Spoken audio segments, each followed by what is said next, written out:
President of the Republic of Kenya, Safina Party Leader, Honorable Paul Moite, distinguished guests, it is a great pleasure to be here for the Safina Party National Delegates Conference to lend support for my father. You have to excuse me a bit as I'm a bit inexperienced with speech writing, so I apologize for that. I'd like to start by saying that one of the greatest and most important lessons my father taught my brother and I is to always believe in our dreams and pursue it with passion. A lesson in which I see him achieving every day. My father's dedication not only to our family, but to his work is one of the qualities in which I admire him the most. My role model, my teacher, and my best friend. I wish you well, Dad, as you take this mantle and this quest to be the 5th President of the Republic of Kenya. It is my hope that when you ascend into office, you serve the people in true affirmation of God's will for man and woman. Every person deserves a decent life and the opportunity to live with dignity. It is my prayer to wish that the people of Kenya get to experience the caring, visionary, and great person that you are, and benefit from your leadership and wisdom. With that being said, I'd like to introduce the next 5th President of Kenya, Jimmy Wanjigi.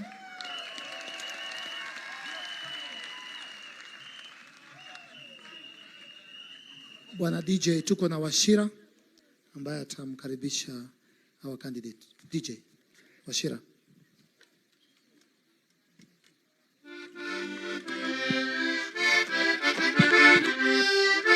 Let's be upstanding and welcome our President, His Excellency Jimmy Richard Wanjigi. And to welcome on stage the Safina Party presidential nominee for the 2022 August general election, Jimmy Richard Wanjigi.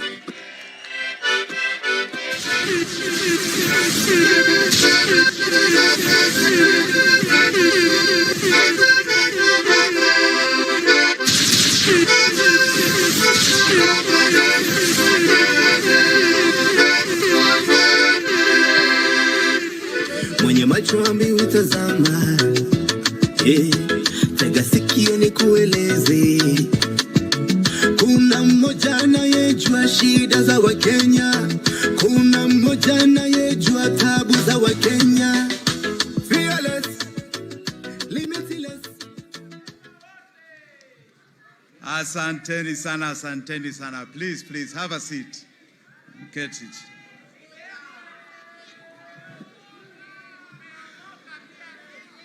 Safina! Safina!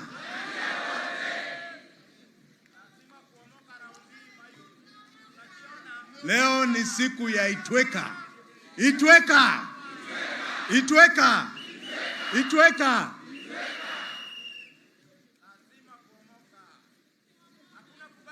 My party leader, the entire party leadership, my great family, Irene Zisa Wanjigi, my children, Maina and Wamboi, my very, very, very special guest, my friend, my longtime friend and bosom buddy, William Samoei Ruto.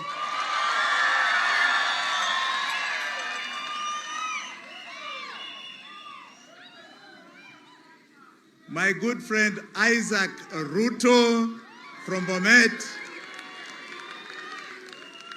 My good new friend Rigathi Gachagua from Madeira. My best buddy Kate Warogoro all the way from Laikipia. Didimas Barada, munamjua? He's in the house, msalimu kabisa. Isaac Mwaura, Hata yeye Senator, asante sana. Thank you for gracing this good occasion. Na no, hiyo ni ya mwisho. Nyinyi hamjui historia yangu na Sudi. Hiyo ni yangu. Sudi ni rafiki very deep. Very, very deep. Wakati Jubilee ilikuwa naundwa, yeye ndiye alikuwa anatumwa na bwana Deputy Rais hapa kwangu. We are very deep friends, very, very deep brothers. Na Sudi, asanteni sana. Karibu, karibu, karibu.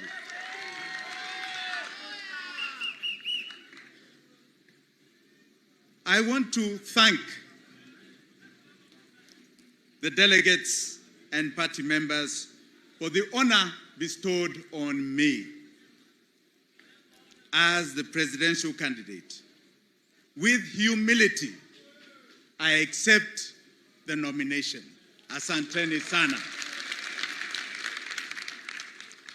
I have a speech here which I'll try and make short. Kwa sababu hii, unajua ku-accept nomination lazima tuzungumze kimombo kidogo. Hata watu wa nje watusikie, si ndio? So please allow me. Ladies and gentlemen, this is not just another party delegates congress. It is the day marking a turning of a new leaf for our country, a new chapter. Itweka. When the party leader and I first discussed my joining Safina as the proposed presidential nominee, I fully understood the challenge and the opportunity. You bestowed upon me a responsibility and duty, not just as our resilient Safina party, but more critically, on behalf of millions of great Kenyans. We are ushering in a new chapter for our country. I accept this task with deep obligation, unshakable resolve, and complete dedication, all the while being aware of its burdens and decisive importance. Together, we will build a firm foundation. Our goal is very clear. We are an instrument of transformational and systemic change. We are ushering in Itweka, a break from the old order of personalities, positions, and unmitigated greed for power. It is our resolve to give our country a different leadership, to cement a progressive, irreversible gains in our governance and institutional arrangements. The system must be reset to ensure no one is left behind. Every Kenyan, every community, every corner of this country must enjoy the fruits of our individual and collective sweat. We must have total victory. I repeat, we must have the 99% of Kenyans have total victory August 9th, 2022. Itweka.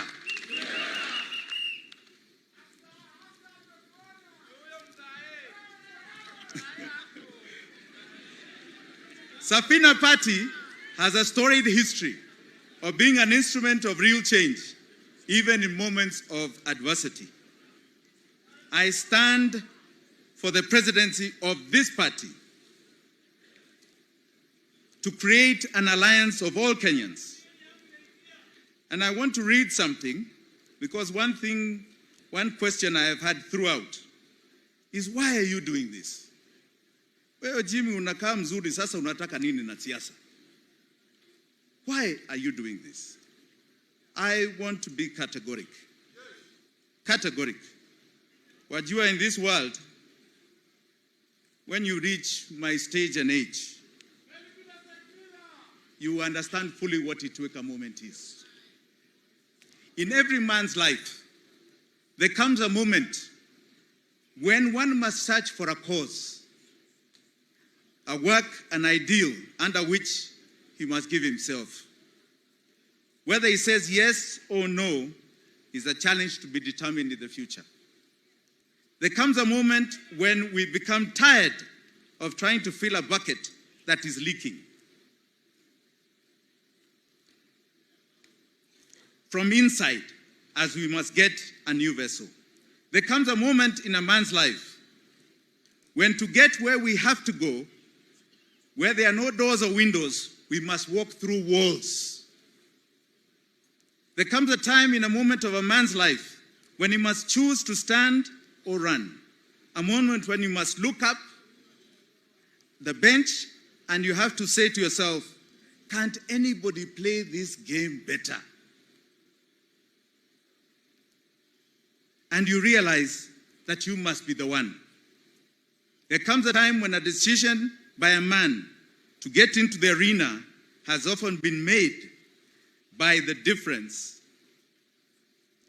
between the greatness or mediocrity of a nation. That is why I am in this. The system is rigged and is broken. It is for the very few. There was a time, as you saw here, my party leader stood up from his offices in Electricity House. He was one of the most successful lawyers at the time. And he came out of his profession to risk his life to fight for the human rights liberation, second liberation, which we have today. Kenneth Stanley Jindo Matiba is another one such hero. This is not necessarily done by the people who are in politics. It takes all of us, especially the young people I see here, to say this time we are going to be involved. No matter what, it is our time, it is our lives.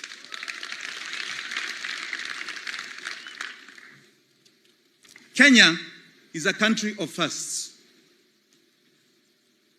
We waged an armed struggle against the British colonialism, grabbing our country. We won. Itweka. We fought single-party dictatorship. We won. Itweka.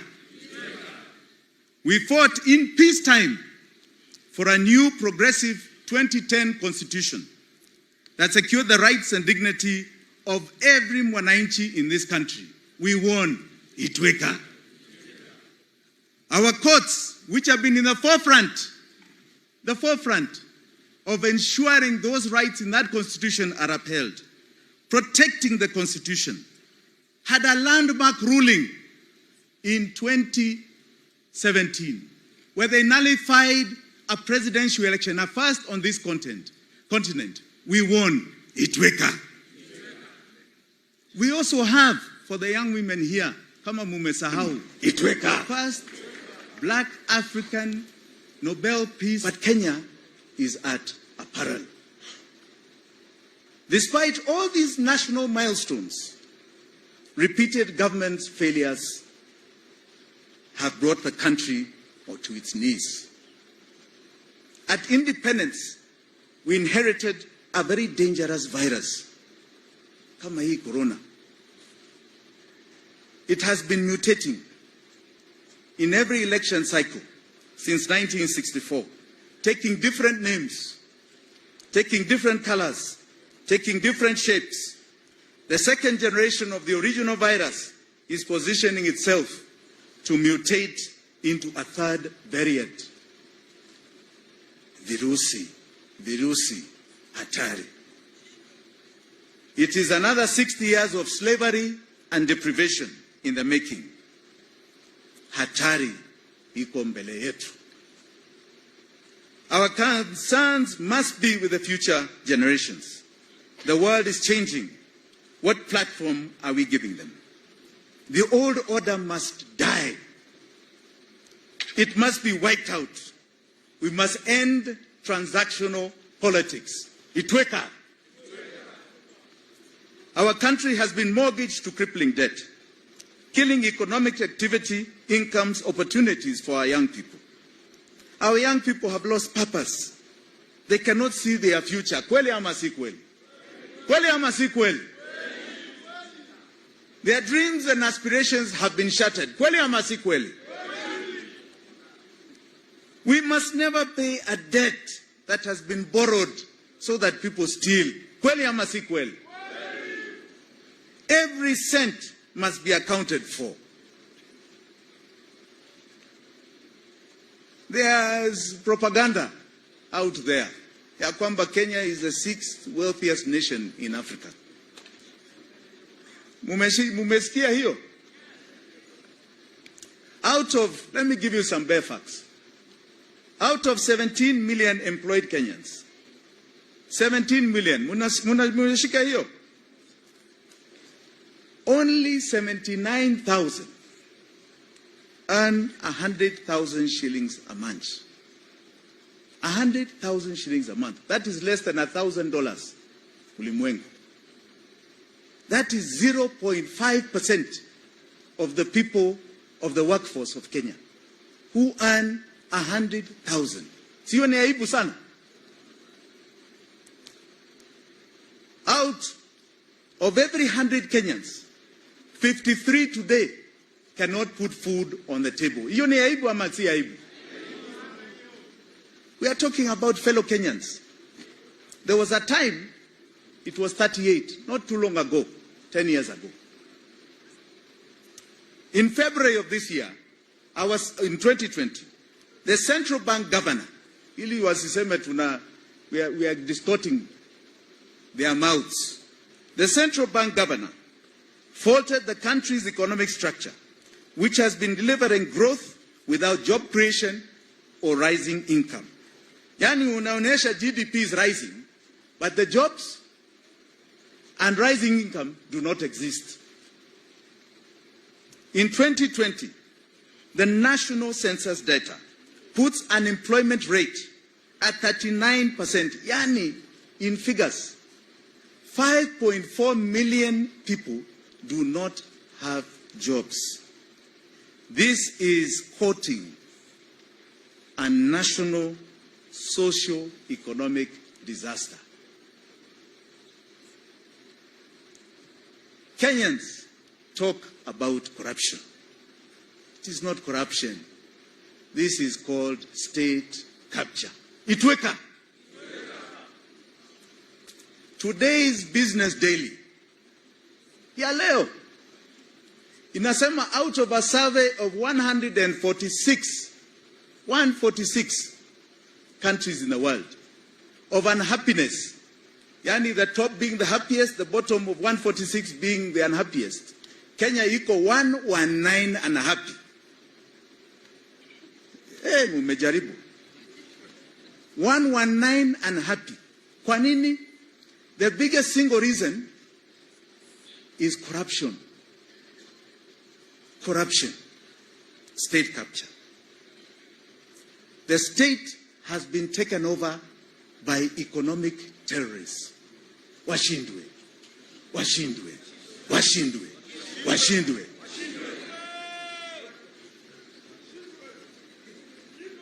State capture has not only suffocated Kenyans, it has made it impossible for our small businesses to thrive and grow. It has captured and stolen our health, our education, our livelihoods, our social security. It is parasitic, predatory, virus, virusi. It is cruel. It has no heart. It has no human face. We have suffered the chain of governments and leaders who are oppressive, who do not care, and have exercised very poor judgment. Kenya now is at a pivotal moment. With a unity of purpose, redefined in its economic and political landscape, this is the defining moment. The country is now in need of bold, visionary, caring leadership. Caring leadership. Itweka. Itweka. Itweka. Itweka. The problems we face are the product of 60 years of political governance failures. In the African culture, Itweka, kwa sababu ni lazima labda nyinyi hamjui hii ni nini. Itweka is a revolutionary call to change leadership from one generation to another. When life has become unbearable, see, it's unbearable. From an old leadership to fresh leadership. From old ways to new ways. Na si kubembeleza, najua revolution si ya kubembeleza. We have had a national decline of our nation. The tools of yesterday cannot meet the needs of today and tomorrow. This national decline, rather than national greatness, has spoiled this God-blessed nation. We need a breath of fresh air, of progress and determined dedication in our motherland. We are in the midst of a historic transitional moment. We must chart this radical course. This is beyond business as usual era. It is a moment of bold, forward-thinking leadership. A time to say no more. A time to say resilience, innovation, competitiveness must meet the needs of this nation. That should be the cornerstone of our leadership. Economic security is national security. We must, and we have a decisive obligation to ensure economic inequalities are breached. Social mobility must be breached. There is no point of having a country of 1% billionaires and 99% poor people. Kuna maana? Haina haja hata kidogo. Look at our SMEs. We are going to partner with the private sector to develop a conducive environment for industrial growth and investments in manufacturing. We are going to break down the cost of doing business, improve productivity, and reduce the regulatory demand that stifles the growth of SMEs. Ati unaambiwa, you need 1,000 licenses to start your business. This will be record-breaking. In a record-breaking period, will attract new productive investments. A lot of this we'll talk more when we come to manifesto.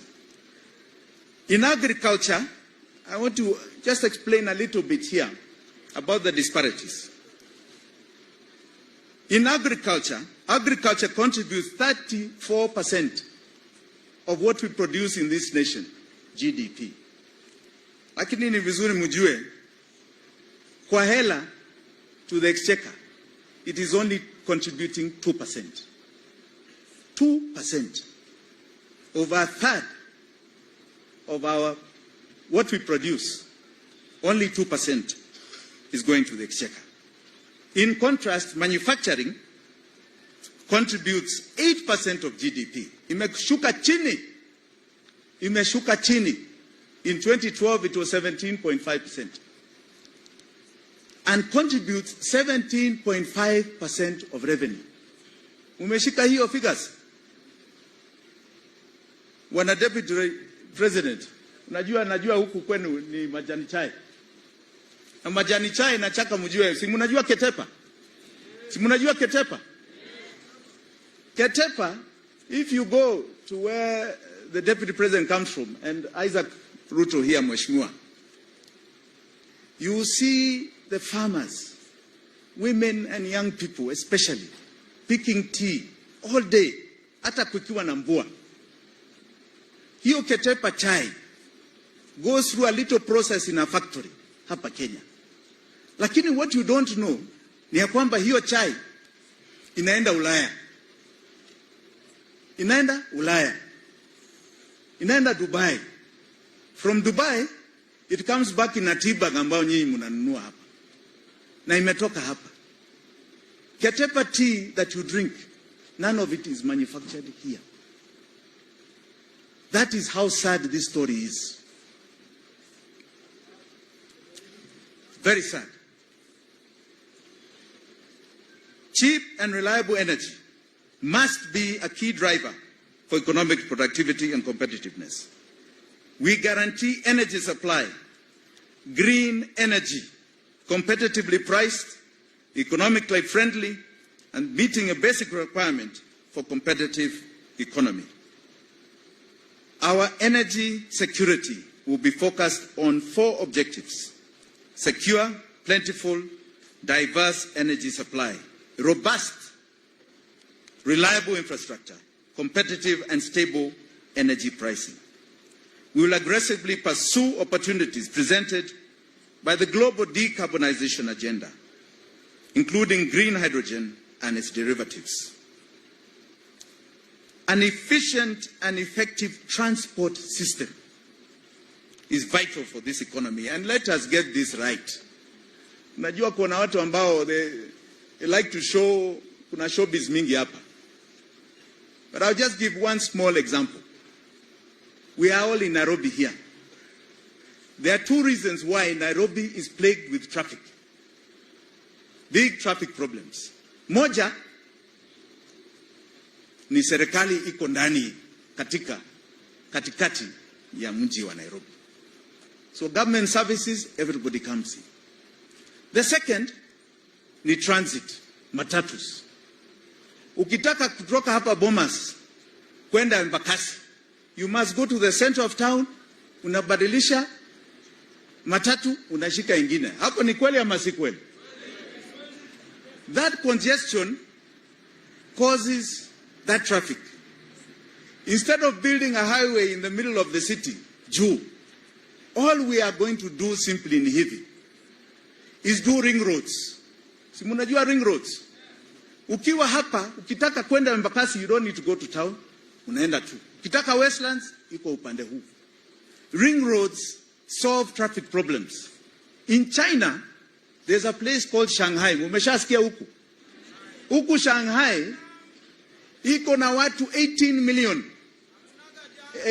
Hakuna jam. Hakunanga jam.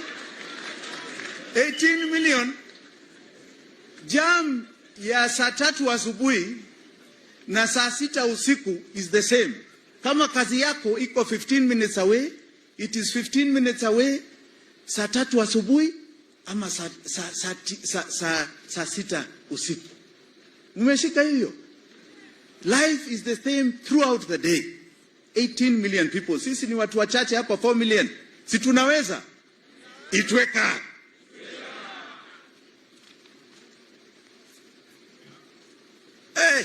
Nimeona wa vijana wengi hapa.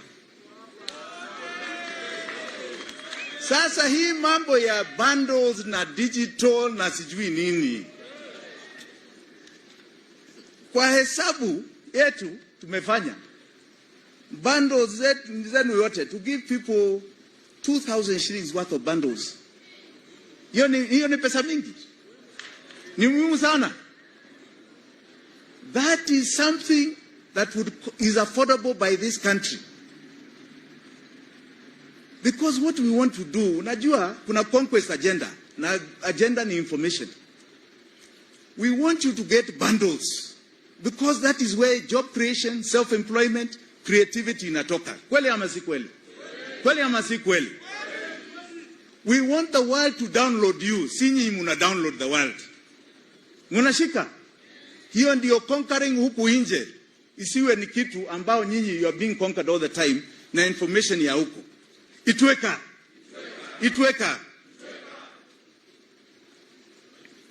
Hii kitu ni very long. I don't know why they made it so long here. I think I'll give my speech. I want to articulate, kwa sababu the speech is very long. I want to articulate something that's very touching to my heart. You know, we are a country that must today, and from today on, say you cannot be happy when you see your fellow Kenyan hungry. But you are kimila za zamani, your neighbor never went hungry. The other day, I saw a truck, food relief, ambao ilikuwa imeoverturn hapo Roysambu. Mliona hiyo? And I saw people in Roysambu going for that food. Na ujue hiyo chakula inaenda kwa wengine ambao hawana. But they are so hungry, na ni hapa tu Nairobi. Hapa. We cannot talk about the pride of a nation when our people do not have anything in their stomachs. Kweli ama si kweli? We cannot. Indira Gandhi in India said the pride of India will only be returned when there is nothing like famine, when there is nothing like a hungry Indian person. And when she did her green revolution in India, today husikii muindi ambao ana njaa, unamsikia? You cannot even imagine. Those were world headlines just about 30, 40 years ago. Now, the population of that country, not even the landmass of Africa, the population of India is 1.3 billion. Na kuna mtu anaenda usiku nyumbani kilala na njaa. Wapigie makofi wale.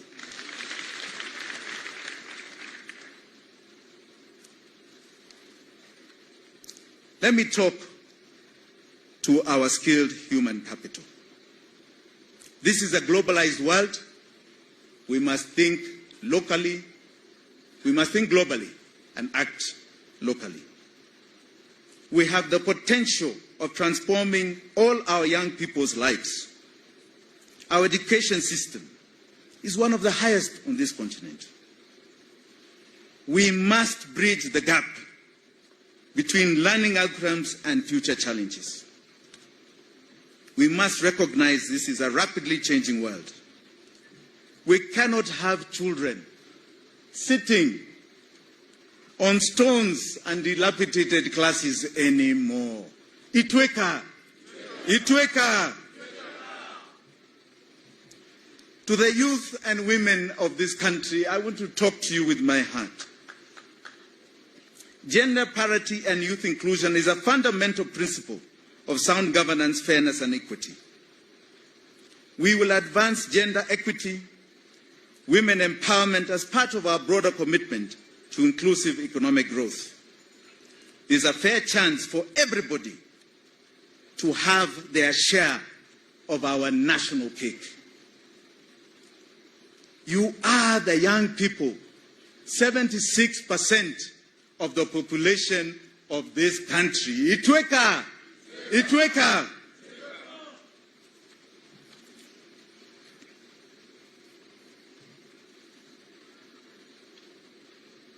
Najua, I was here a little while ago when ANC party leader launched in front of my good friends what he called an earthquake moment. I want to give you the significance of the ark. The significance of the ark. We have committed that this is now the period of economic revolution.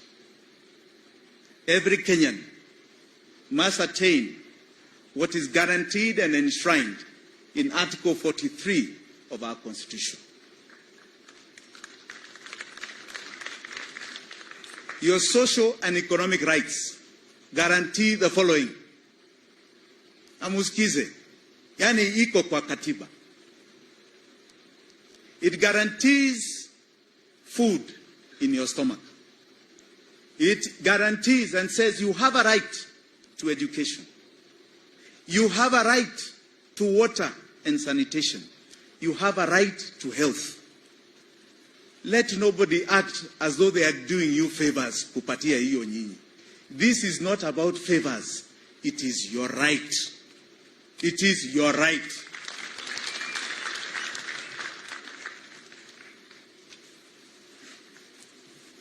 Noah's Ark came at an interesting period in biblical history.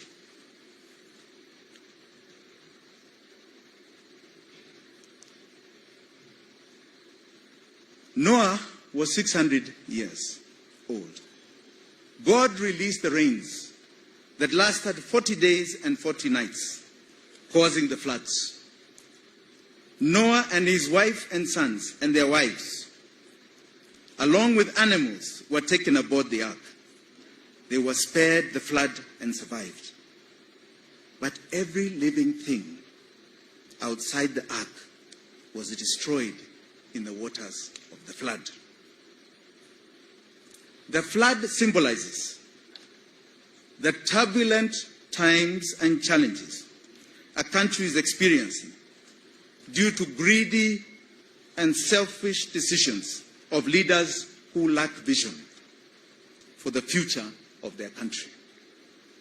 These decisions have led to the current sorry state of our wonderful nation, characterized by high debt, joblessness, and the high cost of living. These floods ushered in a reset in the world. You heard my good friend Musalia Mudavadi say, earthquake, earthquake. What comes after an earthquake? Tsunami, tsunami. What comes with a tsunami? Floods, floods, floods. Na nani ataokoa inchi out of floods? Safina, Safina, Safina.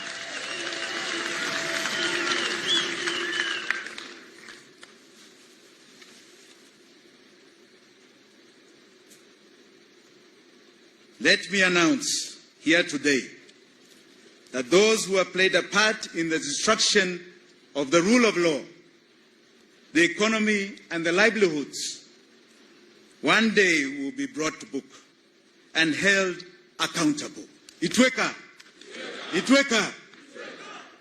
We can no longer stand by and watch passively. The current social contract that has failed and collapsed. As stewards of the people, our leaders have abused the responsibility vested in them at the expense of the citizens. And they are trying to find their way back. A new social contract and covenant must be established for the people of Kenya to move forward to greatness. I conclude. As Safina, this is our social contract and mine. We are committed to renew the social contract for the people of Kenya. Itweka. We will rebuild trust and social cohesion, a break from the past. Itweka. We commit to strengthen governance and accountability for the sake of present and future generations. Itweka. We commit to take the time to rebuild our country after the flood of corruption and inequity. Itweka. We will undertake to ensure that each and every Kenyan exercises their right to live a decent and dignified life as enshrined in Article 43 of our Constitution. Itweka, Itweka, Itweka. Asanteni sana.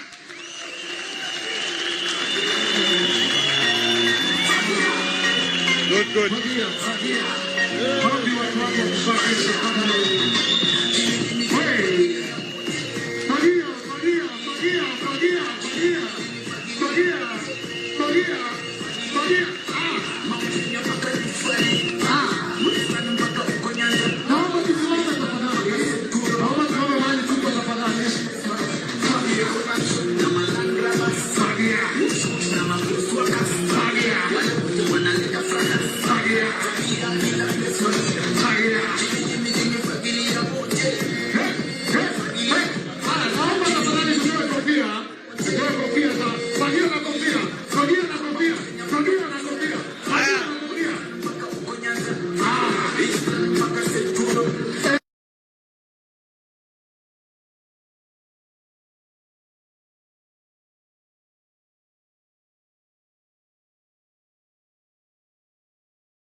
Haya.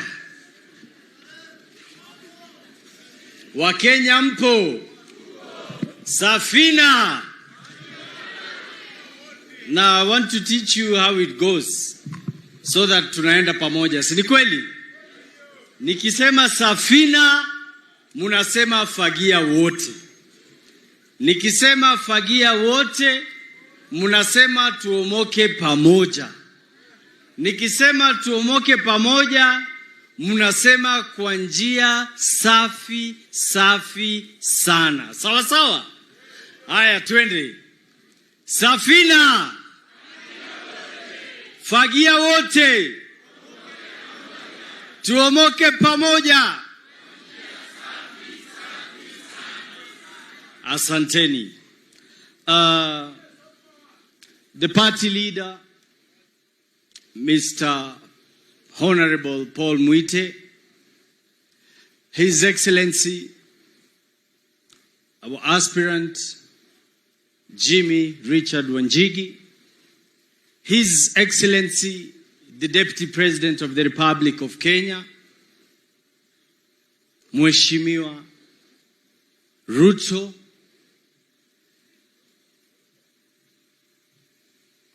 on my right, Her Excellency Nzisa Wanjigi,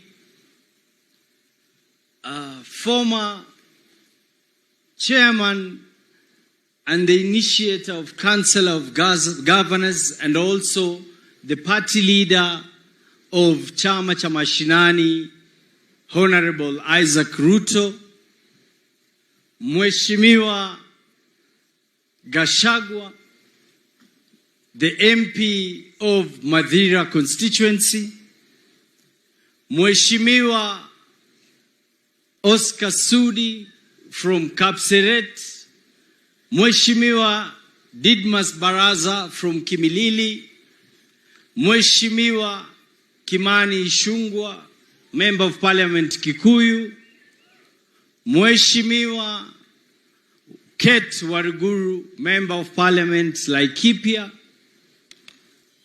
the Chairman, the Secretary General of Safina Party, and all the dignitaries.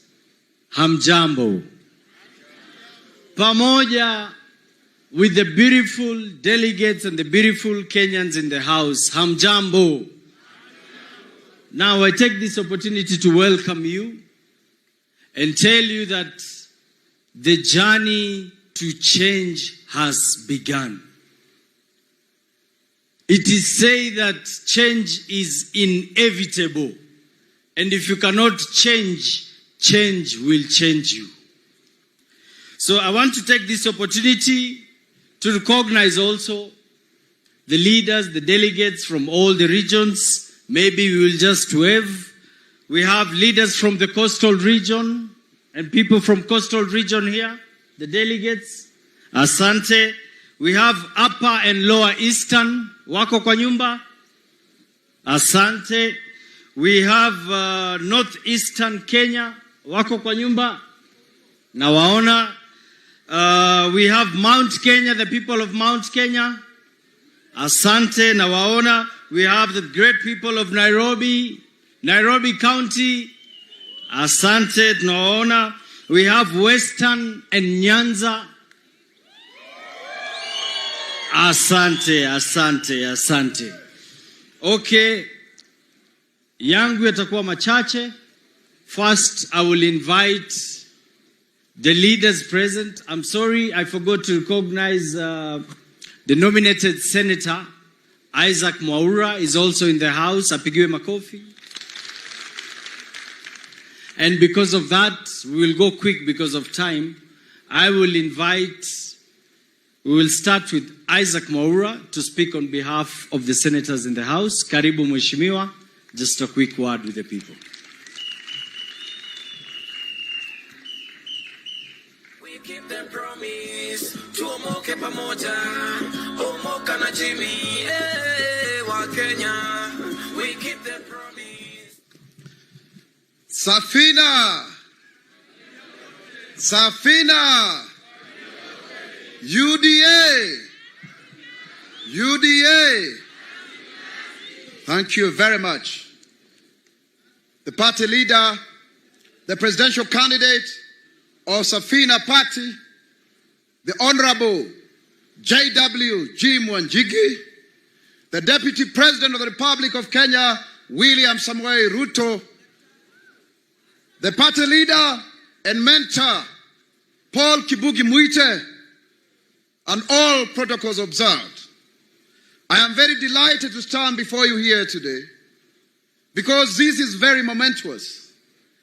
This journey to come to your NDC started through a tweet that a Kenyan thought that Jimmy Wanjigi should have learned from Isaac Mwaura and others who are chased away from our former political party.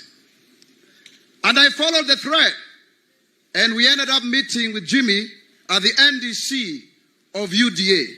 We struck a chord, so much so that we left each other yesterday as he was preparing for this NDC. A very important note as well is for Safina party leader Paul Kibugi Mwite, who served for 20 good years as a member of parliament for Kabete. A man who was born out of the 6 young Turks, and he fought his way to liberate Kenya in the second liberation of this country. Let's clap for him. I met him for the first time in 2007 at a meeting at Silver Springs where Wamagata, you were present, and His Excellency the Deputy President then was sent by ODM to represent the party or the movement as we were clamoring for minimal reforms before the general election that were coming. I stand here today as quite unlikely the first person with albinism to be both a member of parliament in the National Assembly and the Senate. This has come as a result of the struggle by Safina, a party that actually fought and ensured its then Secretary General, Richard Leakey, actually went into parliament on a wheelchair. And when he was made the head of public service, Paul Mwite, as chairman, nominated Josephine Senior, the first blind woman to become a member of parliament. Safina is a very inclusive political party. It is out of fighting for the constitution that the position of those with disabilities and marginalized groups was entrenched. And that is how I got nominated in the National Assembly and now in the Senate. Safina has paid the price for the liberation of the most people who do not have the voice. But be that as it may, today is actually Itweka. I, Isaac Mwaura, a son of a single woman, decided to speak against the idea that only people from certain families can be president of the Republic of Kenya. You cannot have a Kenyatta, an Odinga, a Moi, and that like that. Even you can be president of the Republic of Kenya. It is possible. So Jimmy Wanjigi, your dreams are valid. As a result, just like Paul Mwite and others did, we are the new left. I paid the price. I was in court for 10 good months. I had 7 court cases.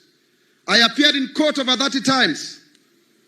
I was dismissed, chased out of parliament like a dog on 7th of March. And they sent DCI to me and drones to my house. They had a gang of 10 people to finish me. And eventually, they put a travel ban against me. Just simply because of saying a son of a lowly person can rise to become the president of the Republic of Kenya. Those who did so, the handshake brothers, I forgive you. I forgive you. But the fusion of the monopoly of government and the fusion of the monopoly of opposition cannot deter Kenya from the liberation of economic emancipation. Today we stand here today and we are very glad because we have William Samoei Arap Ruto, a man who rose from obscurity as a chicken seller, a God-fearing man, to become the deputy president of the Republic of Kenya. His candidature emboldens all of us seated here today that we too count in this republic. Jimmy Wanjigi, welcome to the Hustler Nation. Let's march together. We need your connectivity. We need your organization skills so that we can win 50 plus 1, if not 70%. You have a room. And I know that at some point you sit down with the deputy president and also agree to support him because he's the one on the lead. And I believe Safina will fall through just like Paul Moite said.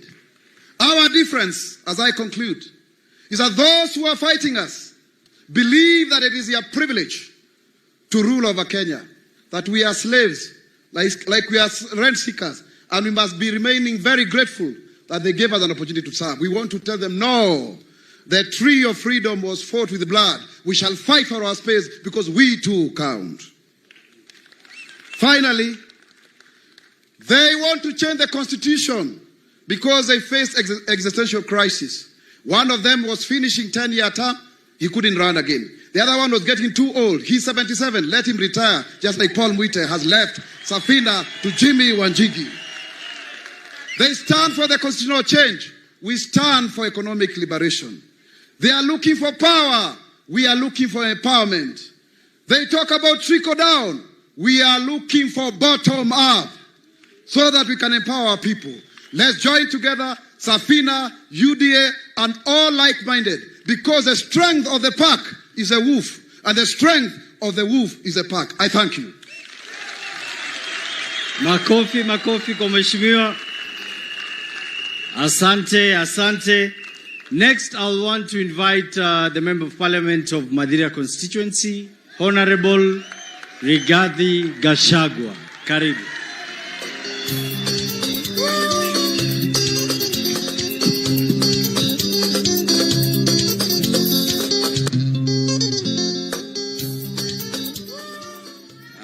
Thank you very much.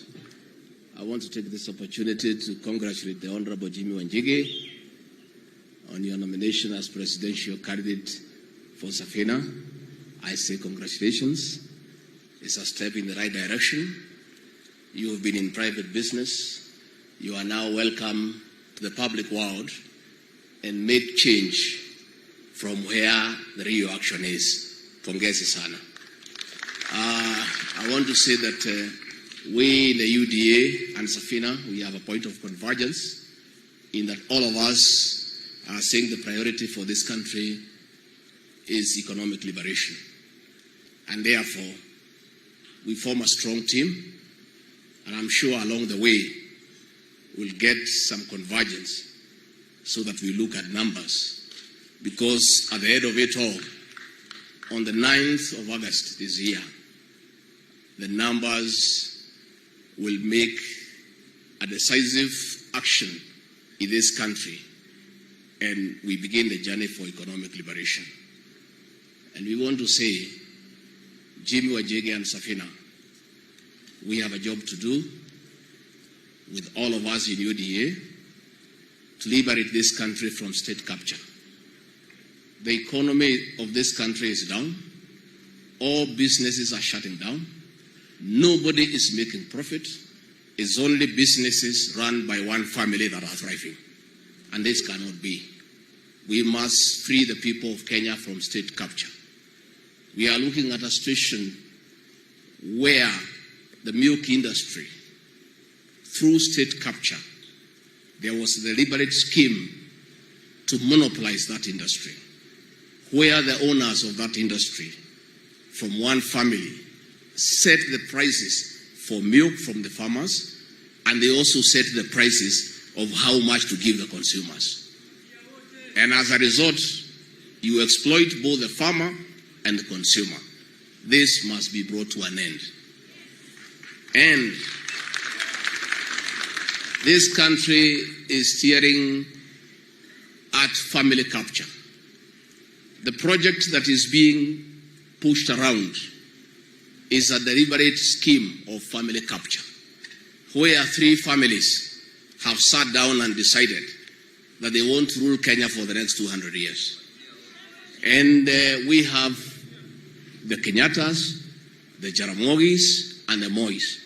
And these 3 families have been sitting down and saying, despite the fact that the presidency of Mwai Kibaki was the most celebrated in terms of economic empowerment, in terms of empowering the Kenyan people, those 3 families are saying that the Kibaki presidency was indeed a mistake. what should have happened is that the three families should continue exchanging. We had the Kenyatta, we had the Moi. They say the Kibaki was a mistake. Now we have the Kenyatta. They want us to go to the Odinga. Then we go back to the Moi. Then we go back to Kenyatta. Is it possible? It's not possible. So the people of Kenya must stand up to the planned family capture and come up with the leadership that will put the interest of the people of Kenya first. And the three families are not interested about the people of Kenya. It's about protecting their family and business interests. And the people of Kenya must stand up to that. So the people of Safina, as you fagia water, you need to get the rubbish you fagia. We put it in a wheelbarrow and take it to the sea. Asante. Asante, asante mheshimiwa. Makofi kwa mheshimiwa tena. Raundi hii naona tukijipanga vizuri. Si kweli? Haya, now let me invite Mama Machachari, mheshimiwa wa Laikipia, mheshimiwa Kate Waruguru.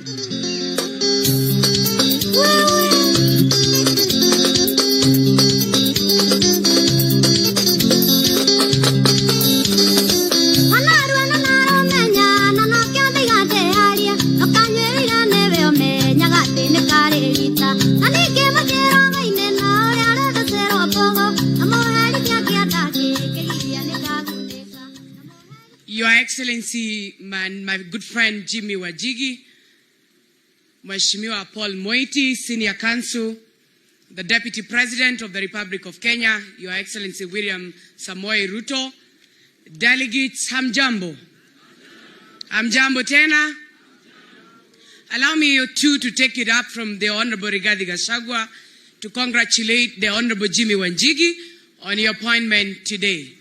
We are gathered at this dome today because we believe in your ideologies. Safina Party, you have been very vocal from the very day you've started in the ODM party, fighting for the third liberation of the Republic of Kenya.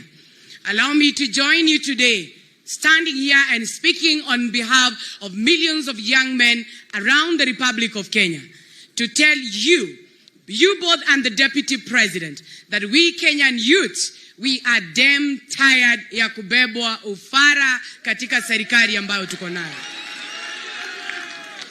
Allow me to join you in this conversation. Our forefathers fought off Mzungu. They fought for our land. They fought for education. They fought for healthcare. And we had the likes of the Honorable Paul Moite fighting for multi-partyism, fighting for 2010 constitution. And the biggest question I ask myself today, I, Kate Waruguru, and many young men below the age of 40, what are we going to stand for in the liberation, the next liberation, in the current crisis, as far as economic revolution is concerned? Allow me, ladies and gentlemen, to invite you into this conversation. This is non-partisan. This involves every young man, regardless of the political party that you are affiliated to. We are in a Fuliza nation. We are in a country where majority of our young men do not have jobs, both formally and informally. And we are saying that it is our time. We are the majority. We and our women and our mothers, we are saying there is no change for us without us. We must be on the table. And the conversation as it goes, we are saying, we women, we young men, what do you have for us this afternoon? The Honorable Jimmy Wanjigi and the Deputy President of the Republic of Kenya in the UDA party. I'm inviting all of us to walk into this journey with our heads high. We fight for our space. Majority of our young mothers who do not have jobs, who do not have vibarua, mama fua, boda boda, mama boga, hata wale wanarandaranda kule kwa mitaa. Tunasema serikali ni yetu sasa. Na wakati wa kusema hatubebewi akili ni sasa. Wakati wa kusema tumepewa mwelekeo ya kutosha. Tulikuwa kule Sagana 3, tukasikia tumeambiwa safari ndio hii, barabara ndio ile. Mimi nitamaliza kwa kusema hivi. The Honorable Jimmy Wanjigi, you are very right. From the time Muzungu left this land, we have had the Odingas, we have had the Kenyatas, and we have had the Mois. When are we going to get a chance to get one of us as the President of the Republic of Kenya? When we talk in this conversation, we do not mean that we want people to be poor so that we can celebrate you. We are saying, come as you are. If you have a heart to help, you have a heart to serve, you have a heart for change. And that is why we are saying, if it is time for liberation, then we must join in. Bring like-minded people together. The same way today we have Jimmy Wanjigi, we have William Samoei Ruto, and we have other great Kenyans gathered here. And we are saying, it is Itweka moment. Thank you very much. Asante Mheshimiwa. And because of time, I'll invite back our presidential candidate, His Excellency Jimmy Richard Wanjigi, so that he can invite the other dignitaries. Karibu Mheshimiwa.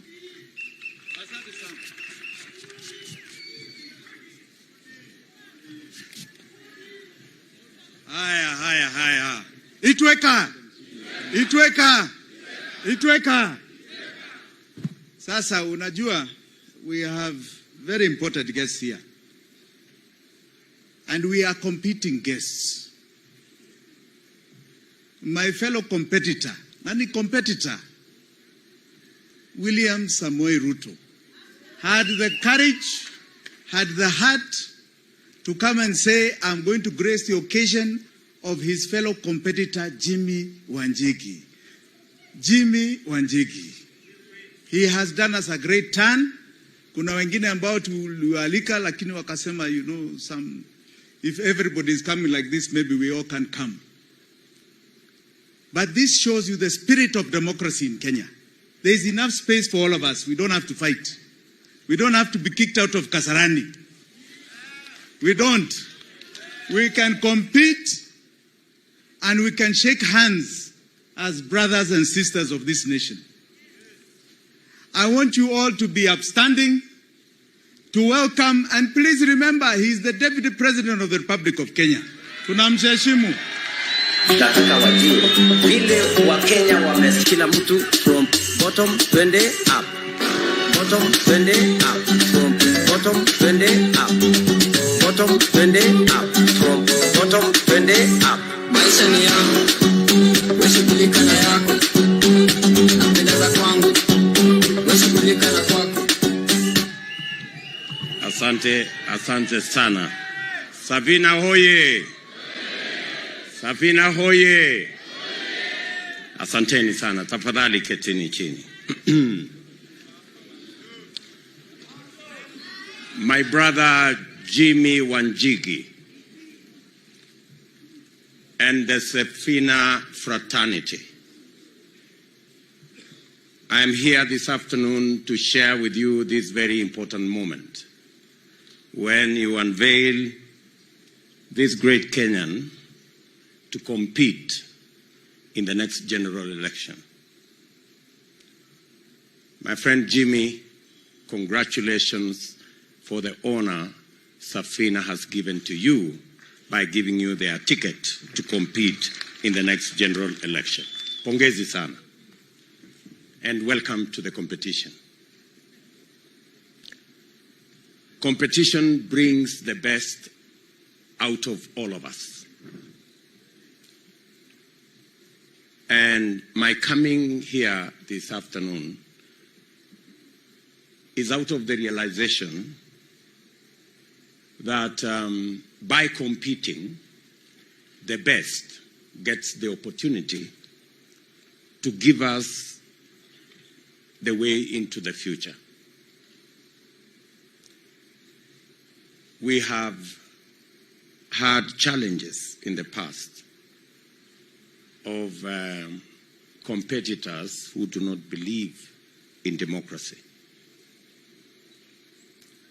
But as I witnessed this occasion this afternoon, I can confirm that Safina, having made huge contribution to the democratic space in our country, you have presented a candidate that believes in democracy. I take the opportunity this afternoon to congratulate Safina as a party, because you leave a trail of democratic gains in our country. Our democratic space would not be what it is were it not for men and women who belong to this party, who purposefully made huge sacrifices so that Kenya can be truly democratic. To Safina Party, pongezi sana. Congratulations. Let me say two things, one about Jimmy and one about your party leader. Your party leader, Paul Muite, when I was first elected in 1997, and I came to Parliament, I was 31 then, and I met Paul Muite in Parliament. And I remember a fundamental lesson Paul Muite taught me. He told me, young man, I see you are very enthusiastic about supporting your party. But I want to tell you, the best way to support your party is to criticize it when it goes wrong. That was a fundamental lesson to me. That you must never be a sycophant.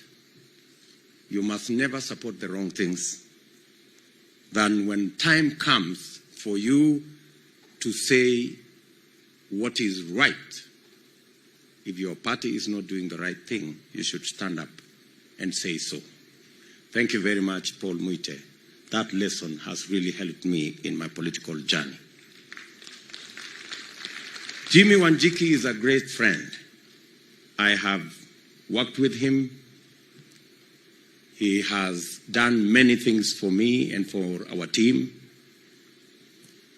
You remember when we were in the UDA and NDC, I did disclose that President Uhuru Kenyatta and I, when we decided that we want to re-engineer the politics of our nation by walking away from what was standard, that this community cannot work with this community because of this reason and that reason. The only third person that was in that meeting was Jimmy Wanjigi.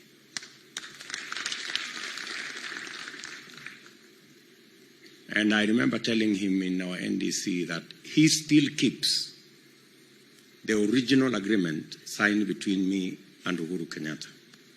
So I don't know when, Jimmy, you are going to deliver that so that I can keep it as a souvenir. But having said that, I have listened to Jimmy, and I have heard Safina, Fagia Wote. And so I was asking Jimmy while seated there, this Fagia Wote, there are some who are being swept out. I'm sure there are some who are being swept in. So in the process of Fagia Wote, I hope you will sweep our competitors out and sweep all your friends in.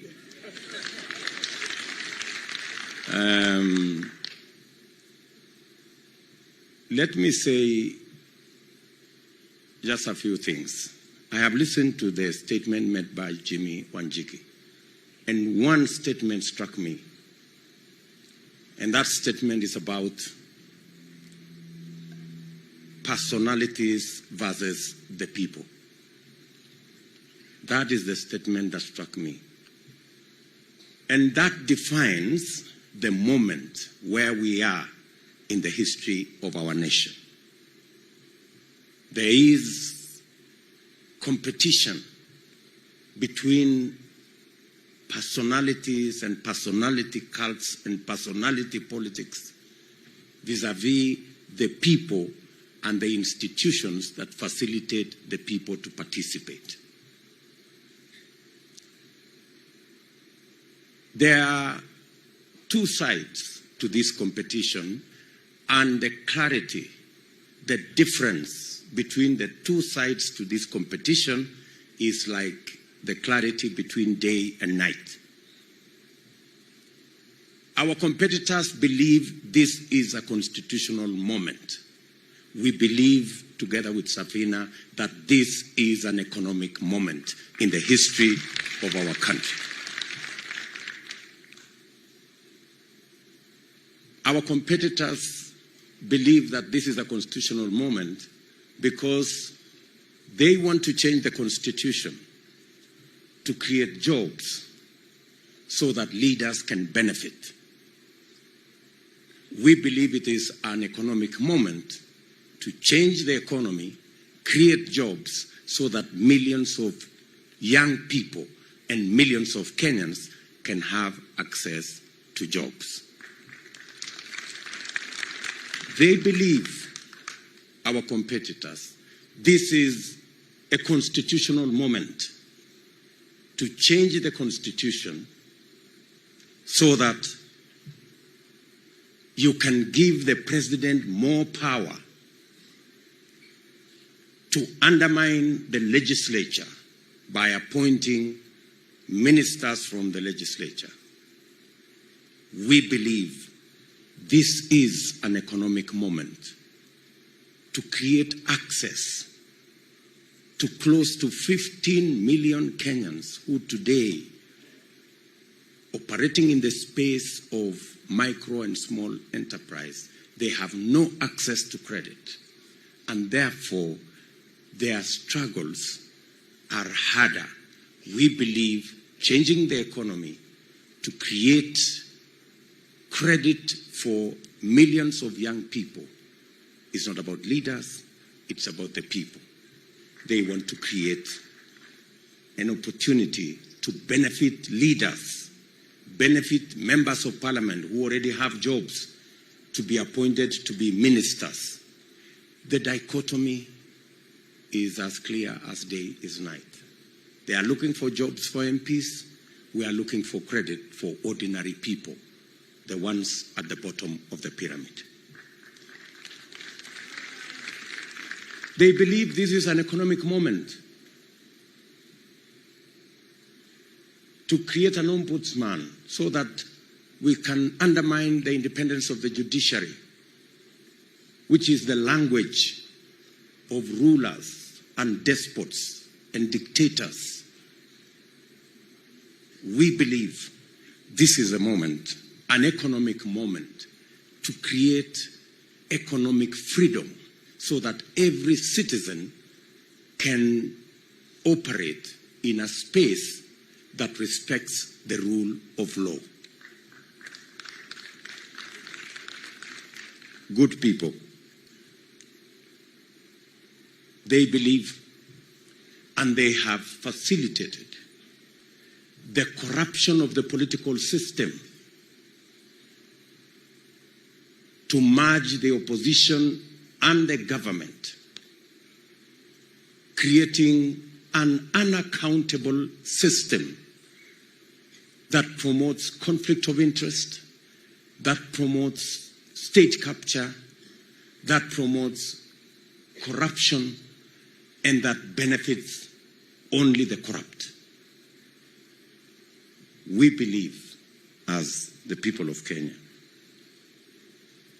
that proper political formations with clear checks and balances that respects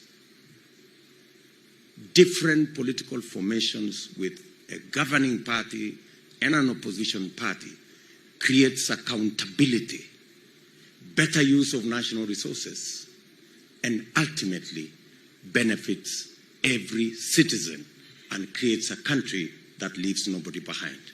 So, this contest is as clear, and the sides are as clear as day is from the night. And that's why I came here because Safina shares the same belief in an economic moment in this election, the way UDA does. Finally, na pengine nitasema kwa Kiswahili.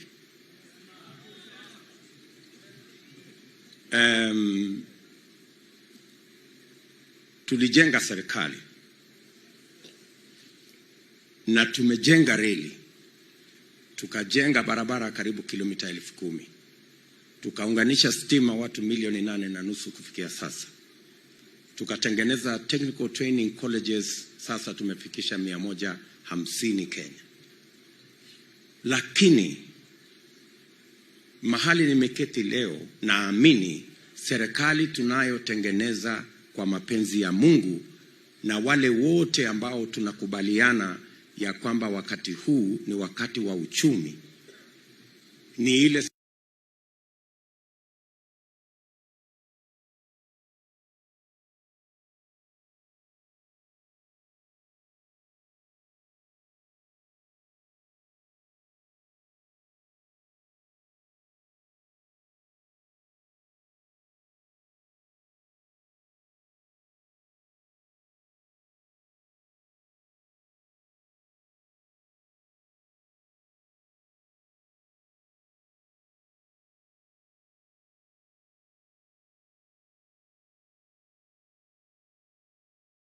uchumi.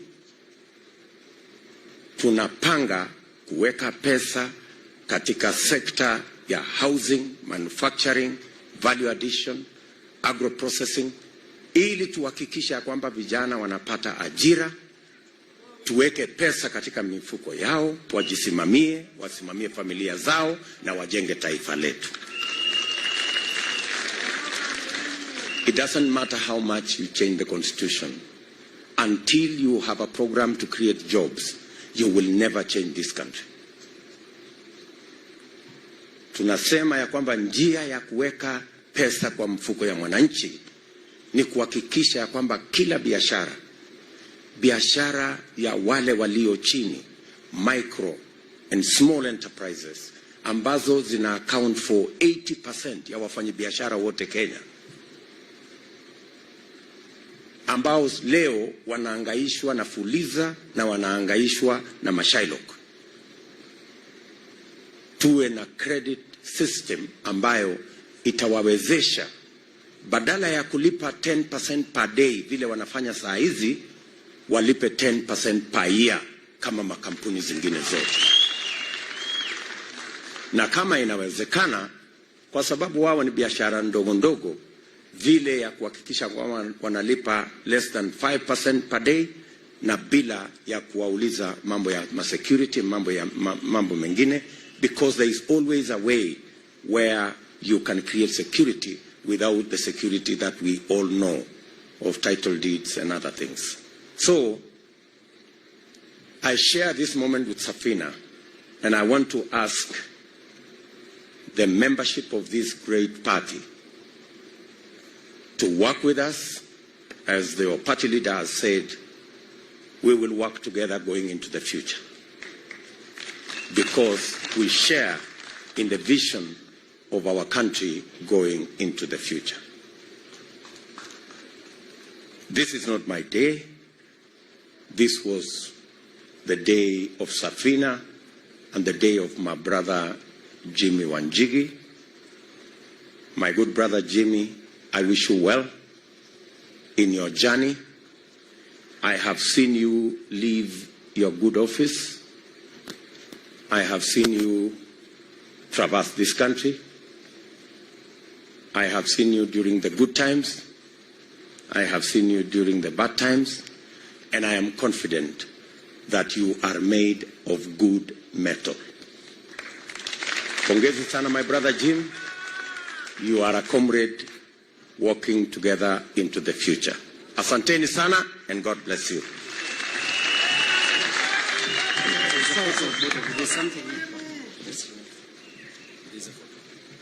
Thank you, Jim. Asante sana. Asante sana. Makofi kwa Deputy Rais.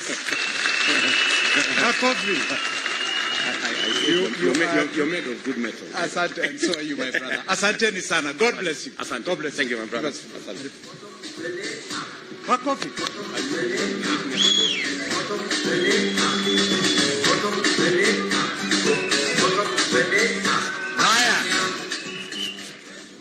We have a party leader who is also an old friend, Isaac Ruto Mashinane.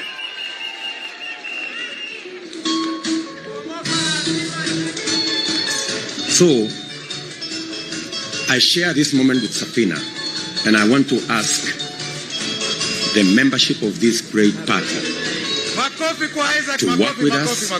As the party leader has said, we will work together going into the future. Asante sana. Because we share in the friend, Isaac Ruto Mashinane. Your Excellency,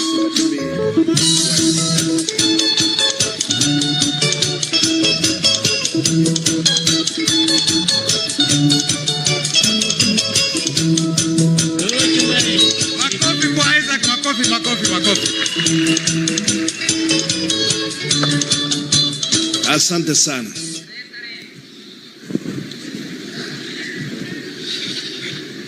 Your Excellency, the Deputy President of the Republic of Kenya, Your Excellency Jimmy Wanjigi, my good friend, also the party leader, Bwana Paul Muite, a veteran fighter for the rights of Kenyans, pamoja na wana Safina, hamjambo. Hamjambo tena. You know, in mashinani we say tunataka pesa itiririke mashinani. We share the same socio-economic policies na mrengo wa Kenya Kwanza together with Safina.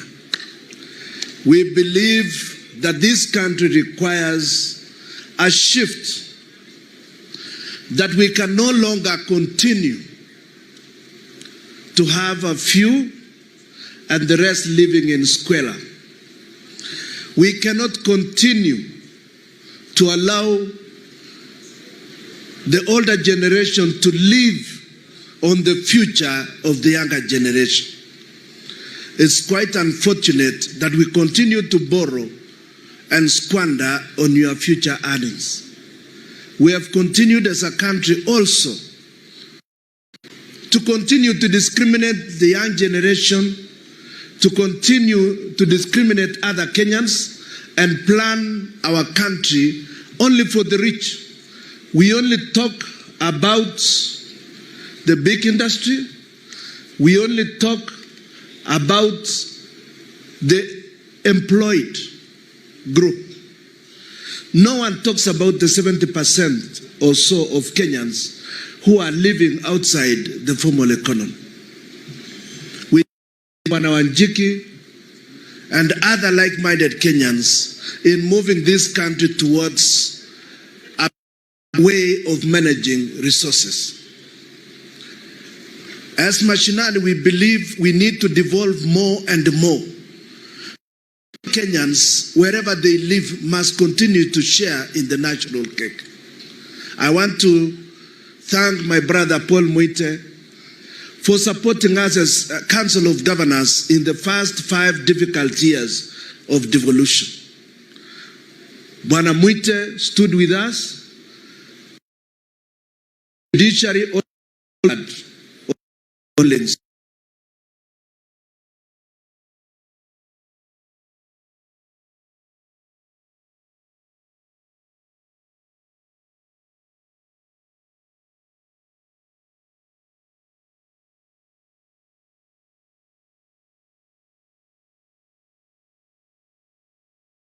I know why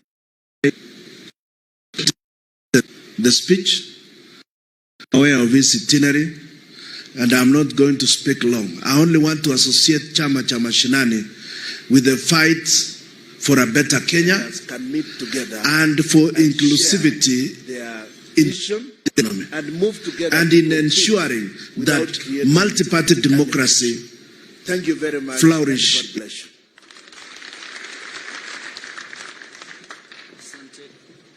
Asante, Mheshimiwa. Now quickly, because of the essence of time, I want to welcome the Member of Parliament of Kimilili constituency, Honorable Didmas Baraza. Karibu.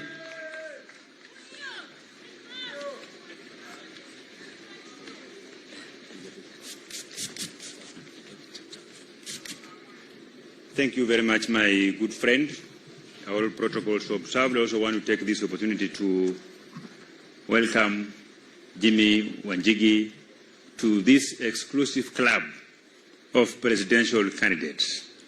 And I want to assure him that we in UDA, we value friendship, and we believe that if we work together, we will be able to fight the enemies of this country, being unemployment, bad governance, especially where individuals walks to KEMSA and picks billions of shillings, the money that was supposed to assist this country fight COVID-19.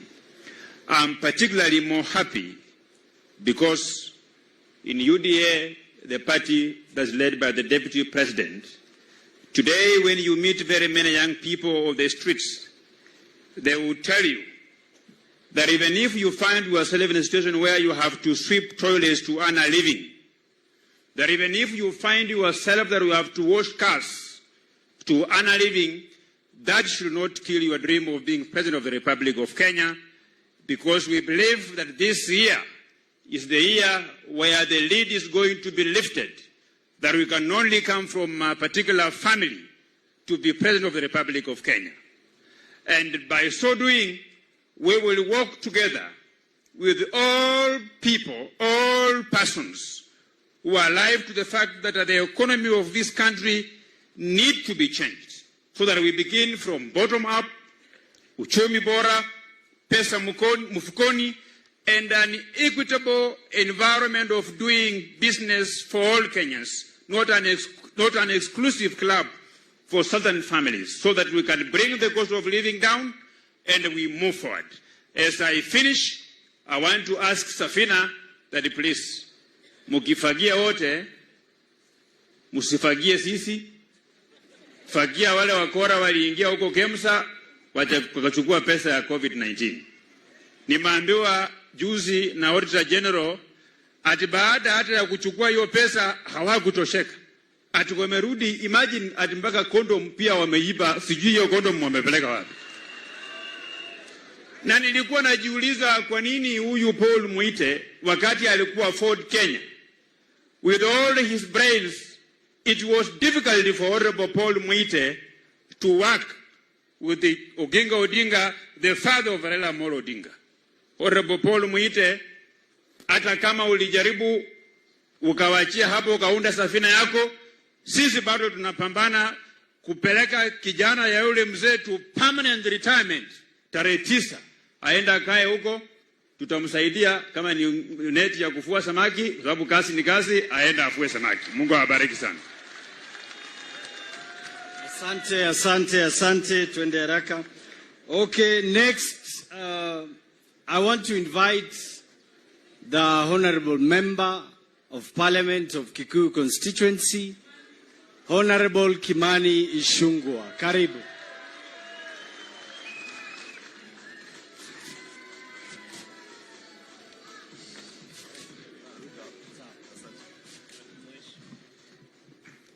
Thank you, Steve. Your Excellency, the Deputy President, the party leader Safina, who is my predecessor as my Member of Parliament, the Honorable Paul Muite, and the Safina presidential candidates, my friend and brother Jimmy Wanjigi, Safina delegates, hamjambo. Asanteni sana. I feel honored to stand before this gathering today and address you briefly, because this is a party, I think, whose roots, as Paul Muite would agree with me and Wamagata, I think this party, the roots is Kikuyu constituency where Paul Mwite came from as Member of Parliament. But it has grown to be a party that has proved itself over time. From the time Safina was registered, it has served this country even without members of Parliament in Parliament or MCAs and councillors.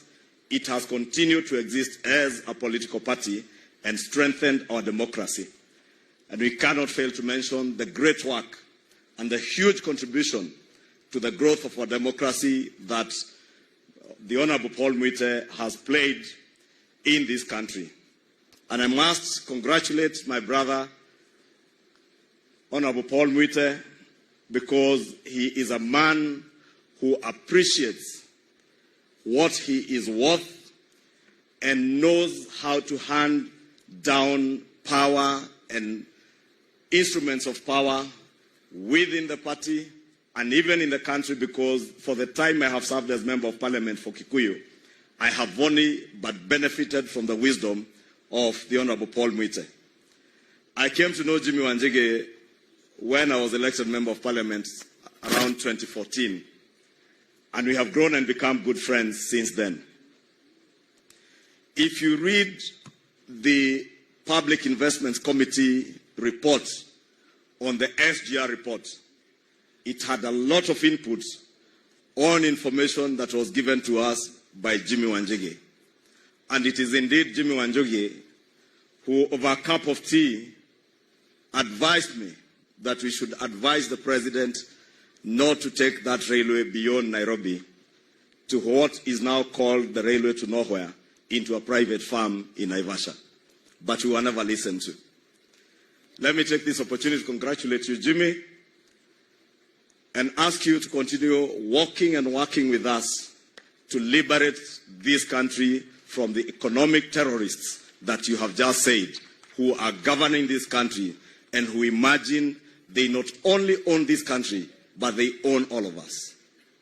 It is indeed true that they have come to believe that right after independence and their fathers took over our land, the land our forefathers and our fathers fought for, being the primary factor of production, land, and the other four factors of production, one of them being labor, I believe these three families, the Kenyatta family, the Moi family, the Odinga family, when they look at the rest of us, they see laborers, they see slaves that should be slaving for them, and we should thank them that we had the privilege to serve them.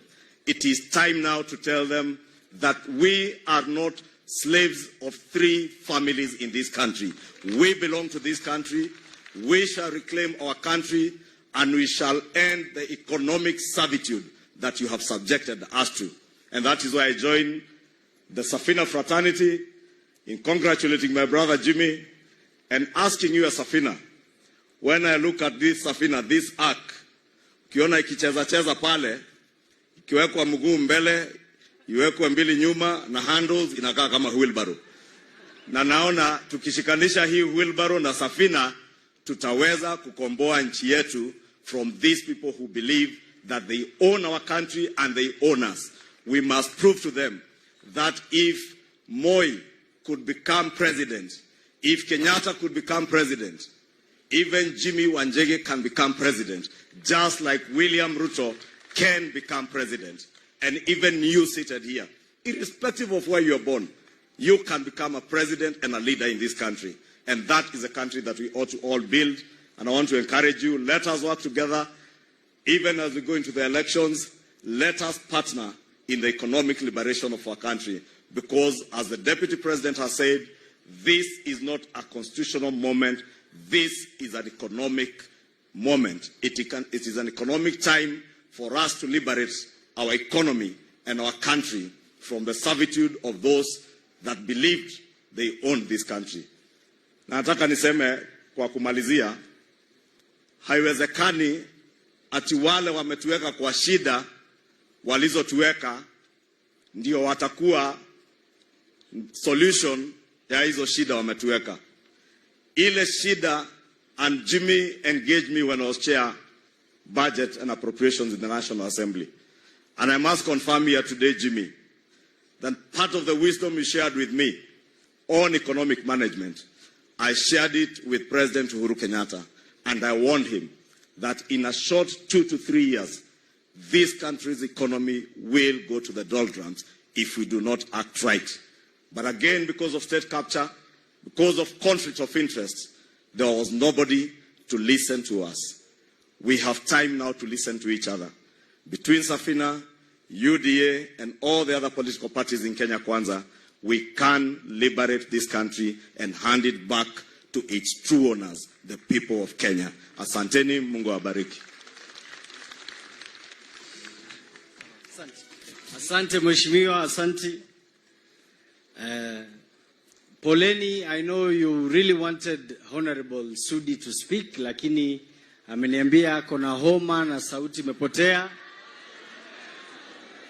Lakini naomba asimame awasalimie. Just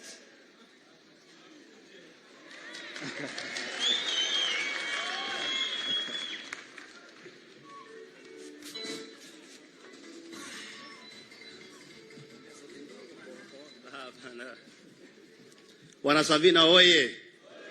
Unajua mimi mdosi akiwa hapa mimi siongeange. Rafiki yangu Jimmy Wanjigi, kiongozi wetu wa inji, naibu wa rais, viongozi wenzangu walio hapa, wana Nairobi na wana Kenya, mjambo. Yangu yatakuwa tu maneno mawili peke yake. Ya kwanza, nataka niambie rafiki yangu Jimmy pongezi sana, kwa sababu unajua Jimmy amekuwa mtu wa mkono kwa muda mrefu wa Rais Uhuru Kenyatta na William Ruto. Lakini sasa ameinuka, ameenda kwa kiwango tofauti. Na mimi nataka nikuambie my friend, nimesikia ile maneno umesema hapa. Nataka nyinyi wote wenye mnawania rais, wenye mnasema mnataka pesa mfukoni kwa wananchi wa Kenya, mpunguze Kiingereza yenu sasa. Mkutanishe hiyo akili yenu yote ingie mfuko yao watu. Kwa sababu mimi nataka nikuambie Jimmy Wanjigi, wakati huwa tunapanga mambo mengi, uko na akili ya kutosha. Hao wananchi wako hapa, hata wenye wameketi hapa peke yake, kuna wengi wao hawajui watoto wao wataenda shule vipi. Kuna wengi wao hata hawajui chakula ya leo wakipata ya kesho watapata wapi. Hii ndio mimi nataka niwaambie. Kitu ya kwanza, tunataka mtoto wa Mkenya, wa Oscar Sudi, wa Jimmy Wanjigi, wao wamekaa hapa na Wakenya wale wengine waende shule kwanza yenye inafanana. Ya pili, tunataka inji yenye kila mtu anaenda hospitali atibiwe arudi nyumbani. Tunataka inji ukifika nyumbani unauliza tukule nini leo, sio ukitoka asubuhi ujui watoto wanakula nini. Na hiyo ndio nasema mpunguze hii Kiingereza yenu sasa yote, muhakikishe wananchi wamepata pesa mfukoni. Mwenyezi Mungu awabariki sana. Haya, mmemsikia? Mmefurahi? Haya, na mimi pia niseme kidogo, si ndio? Mimi pia ni mwanasiasa. Lakini mtaniruhusu.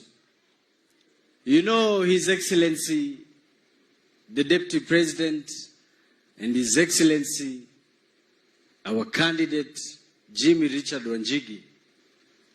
It is not only you who has decided to go into active politics as a businessman. There are so many Kenyans today who have understood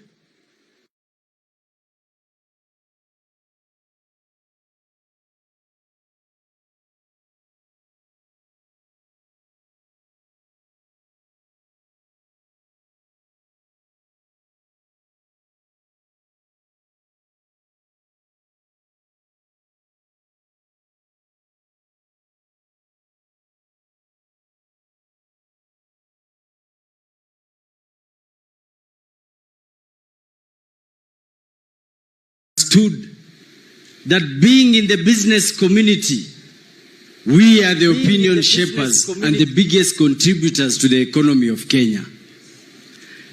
I just wanted, na mtanisamea, nikaribishe, we have an aspirant moja. Tafadhali.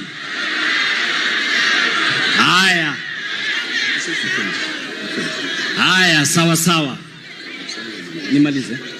Haya, sawa. Sawa. Maybe I will recognize, I wanted to say that Safina Party, they have aspirants from all over the country. So kindly, aspirants, wave from wherever you are. I'm saying wave, just wave. Wave, asanteni. Now, I will start by saying that quality is never a mistake, but a result of an intelligent effort. Mimi nawaomba, as Kenyans, as people who know where the shoe hurts, it is time for like-minded Kenyans like you and I, and our party leaders seated up there, and those ones who are not present, tushikane wote, tujipange, sababu tusipojipanga tutafanya nini? Tusipojipanga tutafanya nini? Now, when we went for the UDA NDC, asante. Okay, kwa hayo machache, nataka nirudishe shukrani, niwashukuru wote kwa kuja, nishukuru wageni wetu, nishukuru delegates wetu, nishukuru Wakenya wote, na niwaambie ni wakati wa kufagia nini? Kufagia nini? Thank you and God bless you. I will invite Eric to take it forward. Ndio I invite the pastor aombe. Asante. Naomba tusimame tafadhali for the national anthem. Jua tumechoka, tuko na njaa, nikubalie niombe, si ndio? Father, we thank you for this amazing day. We give you glory for this wonderful day. We thank you for our guest of honors, the dignitaries, and every delegate. We thank you for every moment in this program. We appreciate the fact that we started well and we finished well. And we all say, in Jesus' name, let us be, tutoe kofia tafadhali for national anthem. Oh, okay.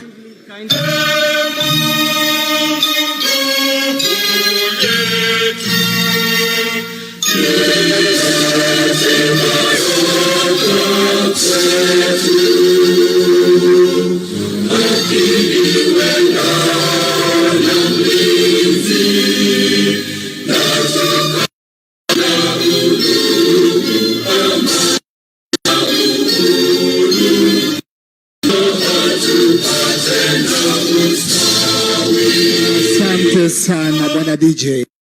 Taomba kwa unyenyekevu tuache our guest watoke, alafu kisha sisi tutoke, si ndio? Mubarikiwe, tupate kuketi hata ni sawa. Asante sana. God bless you. Asante sana. Naweza keti tafadhali. Thank you very much. Asante. Demo version. Jimmy fagilia wote. Fagilia. Jimmy fagilia wote. Mount Kenya mpaka Rift Valley, Western mpaka uko Nyanza, Eastern mpaka Central, fagia kila place, fagia corruption na maland grabbers, wash na maghost workers, wale wote wanaleta fracas, fagia kila place, fagia Jimmy fagilia, Jimmy fagilia wote, fagilia Rift Valley, Western mpaka uko Nyanza, Eastern mpaka Central.